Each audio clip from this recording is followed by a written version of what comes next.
პირველი დეკემბერი შიცის მსოფლიო დღეა. თარიღთან დაკავშირებით ჯანდაცვის სამინისტროს ორგანიზებით გაიმართა ღონისძიება. ყურადღება გამახვილდა იმ ფაქტზე, რომ რეგიონული მაჩვენებლით საქართველოს ერთ-ერთ ლიდერ პოზიციაზეა შიცთან ბრძოლის კუთხით.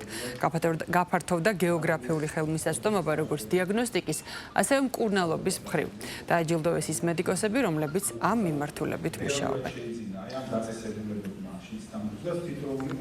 საქართველოს ერთ-ერთი გამორჩეულად და სამაგალითოდ წარმატებული სისტემა გააჩნია ამ მიმართულებით. ამას კონკრეტული მაჩვენებლები ადასტურებს, აბსოლუტურად არავითარი რისკი ამ ადამიანებთან კომუნიკაციის, მათი სტიგმატიზაციის არავითარი მიზეზი არ არსებობს და ობიექტურად ყველა ძალიან ფრთხილად უნდა გაუფრთხილდეთ, ასე ვთქვათ, იმ ადამიანებს, რომელსაც შეიძლება ჰქონდეთ ეს დაავადება, ისინი არიან ბუნებრივია ჩვენი საზოგადოების ნაწილი. საქართველოს ერთ-ერთი ლიდერი არის აი ინფექციაშიც დარგში მიღწეული წარმატებებით აღმოსავლეთ ევროპის და ცენტრალური აზიის რეგიონში.